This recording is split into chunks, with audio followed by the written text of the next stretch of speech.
Hi everyone, this is Randa. I'm a feminine leadership coach. In this video, I want to talk about a woman's heroine's journey and how to make that journey a success.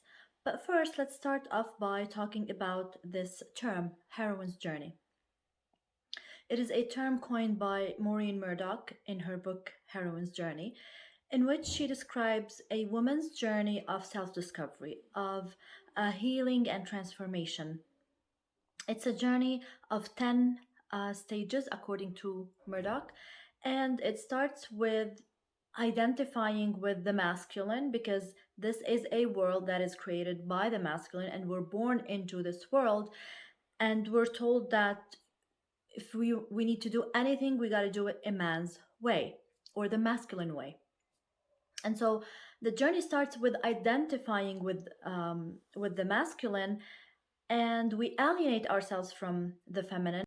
And then there comes a moment when we realize that um, we are living out of alignment with our own truth. And then we start that search for our own truth. So, in this video, I want to talk about 5 components that would make your heroine's journey a success. Number one, and that is, I really call it a superpower, and that is to master being on your own. If you dare to be on your own, then this is going to give you a chance to really work on yourself in alignment with your own truth, independently of what the society has taught you about what it means to be a feminine, what it means to be a woman.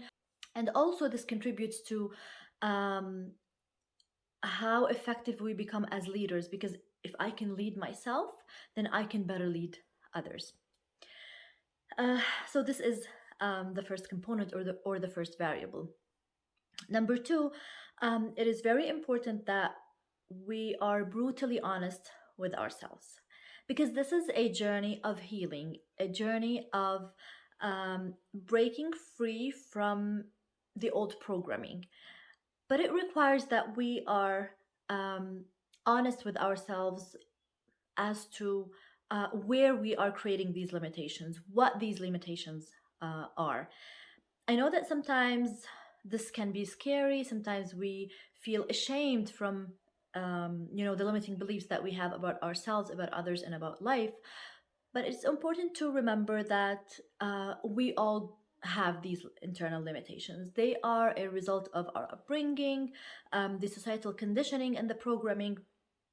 And so there is a lot of power and courage in allowing yourself to um, witness these parts within yourself, not in rejection, but in total acceptance and compassion to yourself for having these parts, and then moving towards creating that change. And so if you cannot be that honest with yourself, you cannot pinpoint these internal limitations, because freedom is super important for the feminine, and it starts from the inside. It starts from freeing herself from the limitations of her limiting beliefs, from what the society has told her about who she has to be. Number three is cultivating forgiveness. And this is truly crucial for every feminine, because it allows her to um, free her energy from other people's energy, especially those who have done her wrong. Um, and it is not about condoning or accepting what has been done, or believing that she deserved what has been done upon her. No, this is irrelevant of all of that. Forgiveness, in essence, is about releasing the emotional charge around a certain experience, where that experience is no longer affecting her, where that experience is no longer weighing down on her nervous system. And this requires that she builds her emotional resilience. And this is what I teach my clients in my coaching program, to build their emotional resilience so that they can release their nervous system and their subconscious mind from their past experiences. And consequently, this is going to help her to um, like free her own energy from these experiences, to kind of like bring her energy back home to herself. This will also get her to the point where she can truly become grateful for certain experiences happening in her life, although they were negative experiences. But it is through healing these experiences that she has learned the wisdom behind these experiences, and she has learned the lesson. Number four is, do not be scared of um, redefining yourself along the way. Um, you might have to recreate yourself several times during that journey, because in essence this is what you're doing. You are creating a new version of who you are, moving closer to that truth within you. And because of that transformation, the way that you think is going to change, the way you view yourself is going to change, the way you view the world, your priorities are going to change. And with that, it is super normal that your definition of who you are is going to change. And so don't think that you have to be constant in terms of, you know, how you express your feminine essence, in terms of your passion, of your mission, um, or even the way that you dress, the way that you show up, the way you present yourself to the world. um, Allow yourself, be open and willing to that changing, you know, throughout that journey, because you internally are going to change. And number five, and this is something really important on our journey of healing and transformation, is our soul tribe.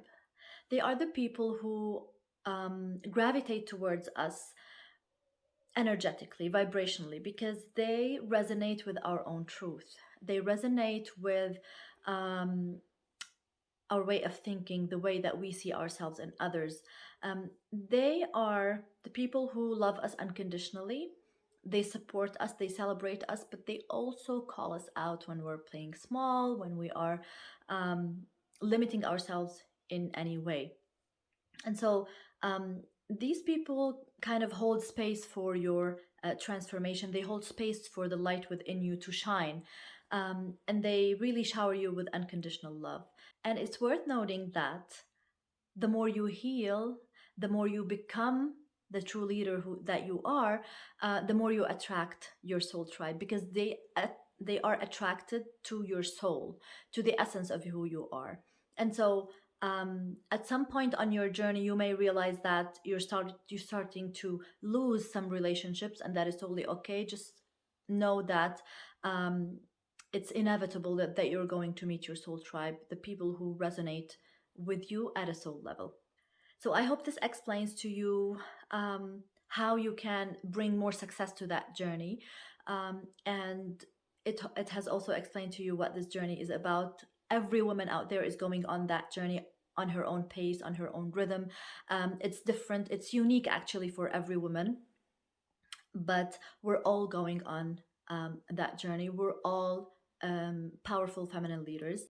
If you want to embody your natural role of feminine leader, this is who you were born to be as a woman in this day and age. If you want to take on that journey of transformation, of healing, of self discovery, then I invite you to connect with me over a strategy session that you can book through the link in the description box below. And you and I can talk more about how my coaching program can help you break free from stress and emotional chaos, build your emotional resilience using science based tools and techniques, but also tap into your feminine power and embody it and share it with the whole world. Thank you for watching. If you like this video, please like and subscribe so that you don't miss out on the coming videos.